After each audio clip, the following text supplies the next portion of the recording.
ನಮಸ್ಕಾರ.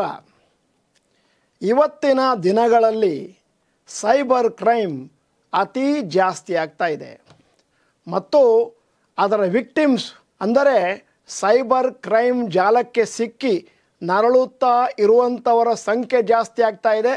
ಸೈಬರ್ ಕ್ರೈಮನ್ನು ಮಾಡುವವರ ಸಂಖ್ಯೆ ಕೂಡ ಜಾಸ್ತಿ ಆಗ್ತಾ ಇದೆ.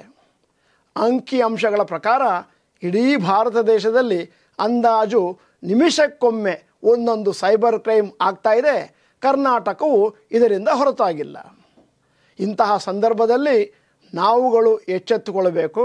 ನಾವುಗಳು ಯಾವುದೇ ಕಾರಣಕ್ಕೂ ಇಂತಹ ಮೋಸದ ಜಾಲಕ್ಕೆ ಸಿಲುಕಿಕೊಳ್ಳಬಾರದು ಅನ್ನುವ ಉದ್ದೇಶದಿಂದ ಇವತ್ತಿನ ಈ ವಿಡಿಯೋನ ಸೃಷ್ಟಿ ಮಾಡಿದ್ದೇವೆ. ದಯವಿಟ್ಟು ವಿಡಿಯೋನ 3 ಸತಿ ಕೇಳಿ ಮತ್ತು ಆದಷ್ಟು ನಿಮ್ಮ ಸ್ನೇಹಿತರಿಗೆ ಇದನ್ನು ಫಾರ್ವರ್ಡ್ ಮಾಡಿ. ಈ ವಿಡಿಯೋನ ಕನಿಷ್ಠ ಪಕ್ಷ 50,000 ಜನ ಕರ್ನಾಟಕದಲ್ಲಿ ನೋಡ್ತಾರೆ ಅಂತಂದರೆ ಮುಂದಿನ ದಿನಗಳಲ್ಲಿ ಈ 50,000 ಜನರ ಹಣ ಉಳಿಯಿತು ಅಂತ ಅರ್ಥ. ಮತ್ತು ಮುಂದಕ್ಕೆ ಹೋಗ್ತಾ ಇದ್ದ ಹಾಗೆ ಇವತ್ತು ನಾನು ಮಾತನಾಡ್ತಿರುವಂಥ ವಿಷಯ ಹೊಸ ಮೋಸದ ತಂತ್ರ, ಜಂಪ್ಡ್ ಡಿಪಾಸಿಟ್ ಸ್ಕೀಮ್. ದಯವಿಟ್ಟು ಎಲ್ಲರಿಗೂ ಫಾರ್ವರ್ಡ್ ಮಾಡಿ. ಪೊಲೀಸ್ನವರು ಚಾಣಾಕ್ಷರು, ಆದರೆ ಸೈಬರ್ ಕ್ರೈಮನ್ನು ಮಾಡುವವರು ರಂಗೋಲಿ ಕೆಳಗೆ ತೂರ್ತಾ ಇದ್ದಾರೆ. ಇವತ್ತಿನವರೆಗೆ ಭಾರತದಲ್ಲಿ ಸೈಬರ್ ಕ್ರೈಮ್ ಅಪರಾಧಗಳಲ್ಲಿ ಒಂದಷ್ಟು ಸೊಲ್ಯೂಷನನ್ನು ಕಂಡುಕೊಂಡವರು ಕೇವಲ 14%. ಆದ್ದರಿಂದ ನಾವು ಆದಷ್ಟು ಅದರ ಬಗ್ಗೆ ನಮ್ಮ ಅವೇರ್ನೆಸ್ನ ಜಾಸ್ತಿ ಮಾಡ್ಕೋಬೇಕು. ಇವತ್ತು ನಾನು ಮಾತಾಡ್ತಿರೋದು ಜಂಪ್ಡ್ ಡಿಪಾಸಿಟ್ ಸ್ಕೀಮ್. ಇದು ಹೇಗೆ ಕೆಲಸ ಮಾಡುತ್ತೆ, ಮೋಡಸ್ ಆಪರೆಂಡಿ. ಈ ಸ್ಕ್ಯಾಮ್ನಲ್ಲಿ ಈ ಮೋಸಗಾರರು ಏನು ಮಾಡ್ತಾರೆ ಅಂತಂದರೆ ನಿಮ್ಮ ಅಕೌಂಟಿಗೆ 100, 200, 300, 400, ಕೆಲವೊಮ್ಮೆ 3,000, 5,000 ರೂಪಾಯಿನ ಜಮಾ ಮಾಡ್ತಾರೆ. ಪ್ರತಿಯೊಬ್ಬರಿಗೂ ಒಂದು ಹ್ಯಾಬಿಟ್ ಏನು ಅಂತಂದರೆ ಅವರ ಗೂಗಲ್ ಪೇ, ಫೋನ್ಪೇನ ಆಗಾಗ ಚೆಕ್ ಮಾಡ್ತಿರ್ತಾರೆ, ಎಲ್ಲಿಂದ ಅಲ್ಲಾದರೂ ದುಡ್ಡು ಬಂದಿದೆಯಾ ಅಂತ. ಸೈಬರ್ ಕಳ್ಳರು ಇದರ ಉಪಯೋಗವನ್ನು ಮಾಡ್ಕೊಳ್ತಾರೆ. ನಿಮಗೆ 200, 300 ರೂಪಾಯಿ ಕಳಿಸ್ಕೊಡ್ತಾರೆ. ಮತ್ತು ನೀವು ಅದನ್ನು ನೋಡಿದ ತಕ್ಷಣವೇ ನಿಮಗೆ ಫೋನ್ ಮಾಡ್ತಾರೆ, ನಿಮ್ಮ ಅಕೌಂಟಿಗೆ ಬೈ ಮಿಸ್ಟೇಕ್ ನಾವು 300 ರೂಪಾಯಿನೋ 500 ರೂಪಾಯಿನೋ 2,000 ರೂಪಾಯಿನೋ ಜಮಾ ಮಾಡಿದ್ದೇವೆ, ದಯವಿಟ್ಟು ಆ ಹಣವನ್ನು ನಮಗೆ ವಾಪಸ್ ಕೊಡಿ. ತಕ್ಷಣವೇ ನಿಮಗೆ ಒಂದು ರಿಟರ್ನ್ ಮನಿಗೆ ರಿಕ್ವೆಸ್ಟು ಕಳಿಸ್ಕೊಡ್ತಾರೆ ಮತ್ತು ನಿಮಗೆ ಅರ್ಜೆಂಟ್ ಮಾಡ್ತಾರೆ, ಈ ದುಡ್ಡನ್ನು ನಾನು ಬೇರೆ ಯಾರಿಗೂ ಕಳಿಸ್ಬೇಕು, ದಯವಿಟ್ಟು ಹಣವನ್ನು ಬೇಗ ವಾಪಸ್ ಕೊಡಿ. ನೀವು ಕೂಡ ಅರ್ಜೆಂಟಲ್ಲಿರ್ತೀರಿ, ಯಾವುದನ್ನು ನೋಡದೆ ಕ್ಲಿಕ್ ಮಾಡ್ತೀರಿ. ಅಲ್ಲಿ ಅವರು ಮಾಡುವಂಥ ಮೋಸ ಏನು ಅಂತಂದರೆ ನಿಮಗೆ ಅಕೌಂಟಿಗೆ 200 ರೂಪಾಯಿ ಹಾಕಿರ್ತಾರೆ, ವಾಪಸ್ ತೊಗೊಳ್ಬೇಕಾದ್ರೆ 2,000 ಅಂತ ಟೈಪ್ ಮಾಡ್ತಾರೆ. ಹಾಗೆ ನಿಮ್ಮ ಅಕೌಂಟಿಂದ ದುಡ್ಡು ಹೋಗುತ್ತೆ. ಒಂದು ದಿನಕ್ಕೆ ಇಂತಹ 100 ವ್ಯವಹಾರಗಳನ್ನು ಮಾಡೋದ್ರಿಂದ ಅವರಿಗೆ ಬೇಕಾದಷ್ಟು ಲಾಭ ಆಗುತ್ತೆ. ಇನ್ನೂ ಒಂದು ವಿಚಾರವನ್ನು ಕೂಡ ಈ ಸಂದರ್ಭದಲ್ಲಿ ತಿಳ್ಕೋಬೇಕು. ಕೆಲವೊಮ್ಮೆ ಅವರು ಹಣವನ್ನು ವಾಪಸ್ ಪಡೀಲಿಕ್ಕೆ ಒಂದು ರಿಕ್ವೆಸ್ಟನ್ನ ಕಳಿಸ್ಕೊಡ್ತಾರೆ. ಅದರಲ್ಲಿ OTP ಇರುತ್ತೆ. ಈ OTP ನಂಬರ್ನ ನಮಗೆ ಹೇಳಿ ಅಂತ ನಿಮಗೆ ಹಿಂಸೆ ಮಾಡ್ತಾರೆ. ಅಕಸ್ಮಾತ್ ನೀವೇ ಏನಾದರೂ OTP ನಂಬರನ್ನು ಹೇಳಿದ್ರಿ ಅಂತಂದರೆ ನಿಮ್ಮ ಬ್ಯಾಂಕಿನ ಅಕೌಂಟ್ ಸಂಪೂರ್ಣ ಖಾಲಿಯಾಗುತ್ತೆ. ಈಗ ಈ ಮೋಸದ ಜಾಲದ ಮೋಡಸ್ ಆಪರೆಂಡಿ ಅಥವಾ ಹೇಗೆ ಕೆಲಸ ಮಾಡುತ್ತೆ ಅಂತ ಹೇಳಿದ್ದೀನಿ. ಯಾಕಂದರೆ ಇದು ಇತ್ತೀಚಿನ ದಿನಗಳಲ್ಲಿ ಪ್ರಾರಂಭ ಆದಂಥ ಒಂದು ಮೋಸದ ಜಾಲ. ಇದರಿಂದ ನಾವು ನಮ್ಮನ್ನು ಸಂರಕ್ಷಿಸಿಕೊಳ್ಳುವುದು ಹೇಗೆ, ಕಾಪಾಡಿಕೊಳ್ಳುವುದು ಹೇಗೆ ಅನ್ನುವಂಥದ್ದು ಬಹಳ ಪ್ರಾಮುಖ್ಯ. ಕೇಳಿಕೊಂಡ್ರೆ ಸಾಕಾಗೋದಿಲ್ಲ. ಅದಕ್ಕಿರುವಂಥ ಕ್ರಮಗಳನ್ನು ನೀವು ತಗೋಬೇಕು. ಮೊಟ್ಟ ಮೊದಲಿಗೆ ನಿಮ್ಮ ಹತ್ರ 2 ಬ್ಯಾಂಕ್ ಅಕೌಂಟ್ ಇರಬೇಕು. ಮೊಟ್ಟ ಮೊದಲ ಬ್ಯಾಂಕ್ ಅಕೌಂಟ್ ನಿಮ್ಮ ಕ್ರೆಡಿಟ್ ಕಾರ್ಡಿಗೆ, ಡೆಬಿಟ್ ಕಾರ್ಡಿಗೆ, ಬ್ಯಾಂಕ್ ಟ್ರಾನ್ಸಾಕ್ಷನ್ಗೆ ಸಂಬಂಧಪಟ್ಟಂಥ ಅಕೌಂಟ್. ಆ ಅಕೌಂಟ್ನಲ್ಲಿ ಯಾವುದೇ ಕಾರಣಕ್ಕೂ 20,000, 30,000 ಮೇಲೆ ಹಣ ಇಡಬೇಡಿ. ಹೆಚ್ಚು ಕಡಿಮೆ ಆದರೆ ಈ ದುಡ್ಡು ಮಾತ್ರ ಹೋಗುತ್ತೆ.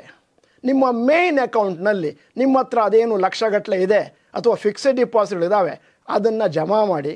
ಯಾವುದೇ ಕಾರಣಕ್ಕೂ ಅದನ್ನು ಇಂಟರ್ನೆಟ್ಟಿಗೆ ಕನೆಕ್ಟ್ ಮಾಡೋಕ್ಕೆ ಹೋಗಬೇಡಿ. ಅಕಸ್ಮಾತ್ ನಿಮ್ಮ ಮೊದಲನೇ ಅಕೌಂಟಲ್ಲಿ ಏನಾದರೂ ಹಣ ಖಾಲಿಯಾಗಿದೆ, ಇನ್ನೊಂದಷ್ಟು ಹಣ ಬೇಕು ಅಂತಂದರೆ ನಿಮ್ಮ 2ನೇ ಅಕೌಂಟಿಂದ ಆವಾಗ 20,000, 30,000 ಮಾತ್ರ ಟ್ರಾನ್ಸ್ಫರ್ ಮಾಡಿ. ಇದು ಬಹಳ ಪ್ರಾಮುಖ್ಯ. ಇದರ ಬಗ್ಗೆ ಬಹುಶಃ ನಾನು ಕಳೆದ 5-6 ವರ್ಷದಿಂದ ಸತತವಾಗಿ ಮಾತಾಡ್ತಿದ್ದೇನೆ. ಬಹಳಷ್ಟು ಜನರು ಈ ಒಂದು ಸೇಫ್ಟಿ ಪ್ರಿಕಾಷನನ್ನು ಅವರಲ್ಲಿ ಕೈಗೊಂಡಿದ್ದಾರೆ. ಈಗ ಜಂಪ್ಡ್ ಡಿಪಾಸಿಟ್ ಸ್ಕೀಮಿಂದ ನೀವು ಬಚಾವಾಗಬೇಕು ಅಂದರೆ ಏನು ಮಾಡಬೇಕು ಅಂತ ಒಂದಷ್ಟು ಸ್ಟೆಪ್ಸ್ನ ಹೇಳ್ತಾ ಇದ್ದೇನೆ. ಮೊದಲನೇದಾಗಿ ಯಾವುದೇ ಟ್ರಾನ್ಸಾಕ್ಷನನ್ನು ಅರ್ಜೆಂಟಾಗಿ ಮಾಡಲಿಕ್ಕೆ ಹೋಗಬೇಡಿ. ಸ್ಪೆಷಲಿ UPI ಬಟನ್ಗಳನ್ನು ಒತ್ತುವ ಮುಂಚೆ 10 ಸತಿ ಯೋಚನೆ ಮಾಡಿ. ಎರಡನೆಯ ಸೇಫ್ಟಿ ಪ್ರಿಕಾಷನ್, ಯಾರಾದರೂ ನಿಮಗೆ ನಿಮ್ಮ UPI ಪಿನ್ನನ್ನು ಕೇಳಿದ್ರೆ ದಯವಿಟ್ಟು ಒಬ್ಲೈಜ್ ಮಾಡಬೇಡಿ. ಯಾಕಂತಂದರೆ ಕೆಲವೊಮ್ಮೆ ಅವರು ನಿಮಗೊಂದು ಪಾಪಪ್ ಫಾರ್ಮನ್ನು ಕಳಿಸ್ತಾರೆ, ಅದರಲ್ಲಿ ಪಿನ್ ಇರುತ್ತೆ, ಯಾವ ಕಾರಣಕ್ಕೂ ಆ ಪಿನ್ ನಂಬರ್ನ ಹೇಳೋಕೆ ಹೋಗಬೇಡಿ. ಮೂರನೆಯ ಸೇಫ್ಟಿ ಪ್ರಿಕಾಷನ್, ಈ ಥರ ಮೋಸ ಮಾಡುವವರು ಬೇಕಂತ ನಿಮಗೆ ಜಾಸ್ತಿ ಸಮಯವನ್ನು ಕೊಡೋದಿಲ್ಲ. ಅರ್ಜೆಂಟಾಗಿ ಕ್ಲಿಕ್ ಮಾಡಿ ಹಣ ವಾಪಸ್ ಕೊಡಿ ಅಂತ ದುಂಬಾಲು ಬೀಳ್ತಾರೆ. ಅಂತಹ ಸಂದರ್ಭದಲ್ಲಿ ಬೇಕಂತ 10-15 ನಿಮಿಷದವರೆಗೆ ಯೋಚನೆ ಮಾಡಿ ಆಮೇಲೆ ಅವರ ದುಡ್ಡು ನಿಮ್ಮ ಅಕೌಂಟಿಗೆ ಬಂದದ್ದು ನಿಜ ಅಂತಾದರೆ ಆವಾಗ ಮಾತ್ರ ಹಣವನ್ನು ವಾಪಸ್ ಕೊಡುವಂಥ ಪ್ರಕ್ರಿಯೆಯನ್ನು ಕೈಗೊಳ್ಳಬಹುದು. ತಕ್ಷಣವೇ ಮಾಡಲಿಕ್ಕೆ ಹೋಗಬೇಡಿ. ನಾಲ್ಕನೇ ಪ್ರಿಕಾಷನ್ ಬಹಳ ಇಂಪಾರ್ಟೆಂಟ್. ಅಕಸ್ಮಾತ್ ನಿಮ್ಮ UPI ಅಕೌಂಟಿಗೆ ಒಂದಷ್ಟು ಹಣ ಸಂದಾಯ ಆಗಿದೆ ಅಂತಂದರೆ ಮುಂದಿನ 15ರಿಂದ 30 ನಿಮಿಷ ಯಾವ ಕ್ರಮವನ್ನು ಜರುಗಿಸಬೇಡಿ. ಅಷ್ಟೊತ್ತಿಗಾಗಲೇ ಆ ಮೋಸಗಾರರ ತಾಳ್ಮೆ ಕಳೆದೋಗಿರುತ್ತೆ, ನಿಮ್ಮನ್ನು ಬಿಟ್ಟು ಬೇರೆ ಕಡೆ ಕಾನ್ಸಂಟ್ರೇಟ್ ಮಾಡ್ತಾರೆ ಮತ್ತು ಅವರು ಕಳಿಸಿದಂಥ UPI ಪಾಪಪ್ ಏನಿದೆ ಅದರ ಅವಧಿ ಕೂಡ ಮುಗಿದೋಗುತ್ತೆ. ಈ ಸಂದರ್ಭದಲ್ಲಿ ನಿಮ್ಮಲ್ಲಿ ಒಂದು ಕುತೂಹಲ ಇರ್ಬೋದು, ಈ ಥರದ ಮೋಸದ ಜಾಲಕ್ಕೆ ಬಲಿಯಾಗುವವರು ಕೇವಲ ವಯಸ್ಸಾದವರು. ತಪ್ಪು. ನಮ್ಮ ಅಂಕಿಅಂಶಗಳ ಪ್ರಕಾರ ಬಹಳಷ್ಟು ಜನ ಟೆಕ್ ಸಾವಿಯಾಗಿದ್ದವರು ಕೂಡ ತಮ್ಮ ಹಣವನ್ನು ದೊಡ್ಡ ಮೊತ್ತದಲ್ಲಿ ಕಳ್ಕೊಂಡಿದ್ದಾರೆ. ಜಂಪ್ಡ್ ಡಿಪಾಸಿಟ್ ಸ್ಕೀಮ್ ಅನ್ನುವಂಥದ್ದು ಈ ಮೋಸಗಾರರ ಹೊಸ ಮೋಸದ ತಂತ್ರ. ದಯವಿಟ್ಟು ಇದರ ಬಗ್ಗೆ ಎಲ್ಲರಿಗೂ ಅರಿವು ಮೂಡಲಿ ಅನ್ನುವಂಥ ಕಾರಣದಿಂದ ಈ ವಿಡಿಯೋನ ಸೃಷ್ಟಿ ಮಾಡಿದ್ದೇವೆ ಮತ್ತು ಕರ್ನಾಟಕ ಟಿವಿಯ ಸಮಸ್ತ ವ್ಯೂವರ್ಸ್ ಏನಿದ್ದಾರೆ ಅವರು ಕೂಡ ಇದರ ಬಗ್ಗೆ ಎಚ್ಚೆತ್ತುಕೊಳ್ತಾರೆ ಅಂತ ಊಹಿಸ್ತೇನೆ. ಆದಷ್ಟು ಜನರಿಗೆ ಇದನ್ನು ಫಾರ್ವರ್ಡ್ ಮಾಡಿ. ವಿಡಿಯೋದ ಕೊನೆಯಲ್ಲಿ ಒಂದು ಇಂಟ್ರೆಸ್ಟಿಂಗ್ ಪ್ರಶ್ನೆ ಕೇಳ್ತಾ ಇದ್ದೇನೆ. ಹಿಂದಿನ ದಿನಗಳಲ್ಲಿ ನಿಮಗೆ ಈ ಥರದ ಪ್ರಕ್ರಿಯೆ ಏನಾದರೂ ಆಗಿದೆಯೇ ಮತ್ತು ನಿಮ್ಮ ಸ್ನೇಹಿತರು ಯಾರಾದರೂ ಇಂತಹ ಮೋಸದ ಜಾಲಕ್ಕೆ ನಾನೂ ಕೂಡ ಸಿಲುಕಿಕೊಂಡಿದ್ದೆ ಅಂತ ಏನಾದರೂ ಹೇಳಿದ್ರೆ ಅದನ್ನು ದಯವಿಟ್ಟು ನೀವು ನಮ್ಮ ಚಾಟ್ ಬಾಕ್ಸ್ನಲ್ಲಿ ಟೈಪ್ ಮಾಡಿ. ಅದನ್ನು ಓದಿದ ಮೇಲೆ ಇತರರು ಕೂಡ ಒಂದಷ್ಟು ಜಾಗೃತಗೊಳ್ತಾರೆ. ವಿಡಿಯೋನ ಸಂಪೂರ್ಣವಾಗಿ ನೋಡಿದ್ದಕ್ಕೆ ಧನ್ಯವಾದಗಳು. ನಮಸ್ಕಾರ.